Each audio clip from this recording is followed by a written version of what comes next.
കാര്യം എന്താന്ന് വെച്ചാൽ ആസൂനെ എന്നെ പറഞ്ഞ് ചതിക്കായിരുന്നു. അവന് വേറെ ഭാര്യയും കുട്ടികളൊക്കെ ഉണ്ട്. അവന്റെ മെയിൻ ബിസിനസ് എന്താണെന്നറിയോ? പെൺവാണിഭം. പെട്ടെന്ന് എനിക്ക് 4 പല്ല് വന്നു. അത് തേക്കാൻ വേണ്ടി എന്റെ അച്ഛൻ എനിക്ക് ആദ്യം വാങ്ങിച്ചെന്ന ബ്രഷ് ഇത്. കൊള്ളാമോ? മനസ്സിലിരിപ്പൊക്കെ ഞാൻ അറിയുന്നുണ്ട്.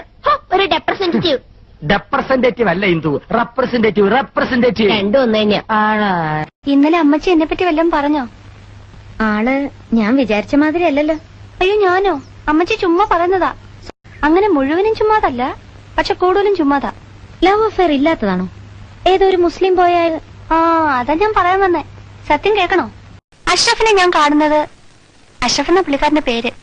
ഞാൻ എന്നും ടൈപ്പിന് പോകുന്ന വഴിക്ക് അഷ്റഫ് അവിടെ കണ്ട് നിൽക്കാറുണ്ടായിരുന്നു പോലും. ഞാനാണെങ്കിൽ വീട്ടിൽ നിന്ന് ഇറങ്ങിയാ പിന്നെ ഇടത്തോട്ടും വലത്തോട്ടും നോക്കുന്ന പ്രശ്നമേ ഇല്ല. വീട്, type writing institute, type writing institute, വീട്, അങ്ങനെ. ഒരു ദിവസം അഷ്റഫ് എന്നോട് ചോദിക്കുക, ഞാനൊരു സാധനം തന്നാ വാങ്ങിക്കോന്ന്. എനിക്കങ്ങ് ദേഷ്യം വന്നു. എന്നാൽ എന്താ സാധനം നമ്മളൊന്ന് അറിഞ്ഞിരിക്കണമല്ലോ. അത് നോക്കുമ്പോഴെന്താ ഒരു കത്ത്. കരണക്കുറ്റി നോക്കി ഒന്ന് പൊട്ടിക്കാൻ ആദ്യം എനിക്ക് തോന്നിയത്. പിന്നെ ഞാൻ ആലോചിച്ചു, അത് വേണ്ട. കത്തിൽ എന്താ എഴുതിയിരിക്കുന്നത് നമുക്കറിയണ്ടേ. പിന്നീട് ആ മനുഷ്യൻ കത്തോട് കത്താണ്. ഒരിക്കലും വാങ്ങിച്ചു പോയില്ലേ, പിന്നെങ്ങനെ വേണ്ടെന്ന് പറയുന്നേ. എന്റെ അയാളുടെയും വീട്ടുകാരെ ഓർത്ത് എല്ലാം ഞാനങ്ങ് ക്ഷമിച്ചു. എന്താടാ അവിടെ?